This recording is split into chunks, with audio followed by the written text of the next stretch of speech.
আপনি কি জানেন গুনাহ করলে শরীর কেন দুর্বল হয়ে যায়? এই প্রশ্নটা নতুন নয়। অনেকেই ভাবে গুনাহ শুধু আত্মাকে নষ্ট করে, শরীরকে নয়। কিন্তু ইসলাম বলে গুনাহ মানুষের পুরো সিস্টেমকে নষ্ট করে। আর আধুনিক নিউরোসায়েন্স বলে গুনাহর মতো আচরণ মস্তিষ্কের রাসায়নিক বিপর্যয় ঘটায়। আজ আমরা জানব মানুষ যখন পাপ করে শরীর কেন ভেঙে পড়ে, মস্তিষ্কে তখন কি ঘটে, স্নায়ু কিভাবে প্রতিক্রিয়া দেয়, আর ইসলাম এসব ব্যাপারে আগে কি বলেছিল।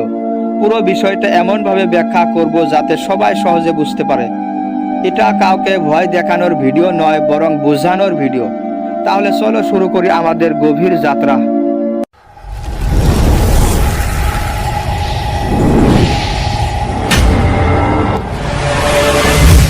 মানুষ যখন গুনাহ করে তখন তার ভিতরে দুইটি সিস্টেম সক্রিয় থাকে। একদিকে কনসায়েন্স বা বিবেক বলে এটা ঠিক না, অন্যদিকে নফস বা ইগো তাকে টানে এটা করো, সমস্যা নেই। এই দুইয়ের লড়াই থেকেই শরীরে স্ট্রেস হরমোন বের হয়। যখন তুমি ভুল কাজ করো ব্রেনের কনফ্যাক্ট সেন্টার সক্রিয় হয়। এতে শরীরে কর্টিসল বাড়ে, যা দুর্বলতার প্রধান কারণ। ইসলাম বলে গুনাহ করলে অন্তরে কালো দাগ পড়ে। এই কালো দাগ বাস্তবে হলো মানসিক চাপের প্রতীক। বিবেকের সাথে খারাপ কাজের সংঘর্ষ মানুষকে ক্লান্ত করে। সেখান থেকে শুরু হয় দেহগত দুর্বলতা। গুনাহ করার পর ডোপামিন দ্রুত বাড়ে, তারপর হঠাৎ কমে যায়। এই উঠানামা শরীরকে হঠাৎ দুর্বল করে দেয়। মস্তিষ্কে তখন বলে আরও চাই, আবারও করো। এটা এডিকশনের শুরু। যে পাপ বেশি ক্ষতিকর তার ডোপামিন ক্রাশ আরও বেশি। ডোপামিন ক্রাশ হলে মানুষ অলস হয়ে যায়, শক্তিহীন লাগে, মাথা ঝিমঝিম করে, বুক ধরফর হয়, মন খারাপ লাগে। ইসলাম বলে হারাম কাজ মানুষের রুহকে দুর্বল করে। বিজ্ঞান বলে এটা কেমিক্যাল ইমব্যালেন্স। এক কথায় পাপ মস্তিষ্কে বিপর্যয়। এই বিপর্যয় পুরো দেহকে প্রভাবিত করে। গুনার পর যখন বিবেক অশান্ত হয়, কর্টিসল বেড়ে যায়। কর্টিসল বেশি হলে ইমিউন সিস্টেম দুর্বল হয়ে যায়। মানুষ সহজে অসুস্থ হয়, গা হাত পা ব্যথা হয়, কখনো মাথা ব্যথা, কখনো হাড় ভেঙে পড়ার মতো ক্লান্তি আসে। ইসলাম বলে পাপ মানুষের বরকত কমিয়ে দেয়। বিজ্ঞান বলে এক্সেস কর্টিসল মানুষকে ধীরে ধীরে নিঃশেষ করে। কর্টিসল ঘুম নষ্ট করে, ক্ষুধা নষ্ট করে, মন খারাপ করে, যা দীর্ঘমেয়াদে শরীরকে ভীষণ দুর্বল করে ফেলে। অন্যদিকে নেক কাজ করলে সিরোটোনিন বাড়ে, শরীর শক্তিশালী হয়। এটাই আল্লাহ যে সুকুন বলেছেন তার সায়েন্টিফিক ব্যাখ্যা। গুনাহ করার পর মানুষের হৃৎপিণ্ড বেশি স্পন্দিত হয়, কারণ শরীর ফাইট অর ফ্লাইট মুডে ঢুকে পড়ে। এতে হৃৎপিণ্ডের উপর চাপ পড়ে, ব্যথা লাগে। নবী সাল্লাল্লাহু আলাইহি সাল্লাম বলেছেন পাপ হৃদয়কে অন্ধ করে দেয়। নিউরোসায়েন্স বলে স্ট্রেস গিল্ট মিলে হার্ট রেট অস্বাভাবিক হয়। এভাবে বছর পর বছর চলতে থাকলে হৃদয় দুর্বল হয়ে পড়ে। মানুষ ছোট কাজেও ক্লান্ত হয়ে পড়ে, মন চায় না কাজ করতে, শক্তি থাকে না। হৃদয় শুধুই রক্তই পাম্প করে না, ইমোশনও পাম্প করে। আর এই ইমোশনের উপর গুনার সরাসরি প্রভাব পড়ে।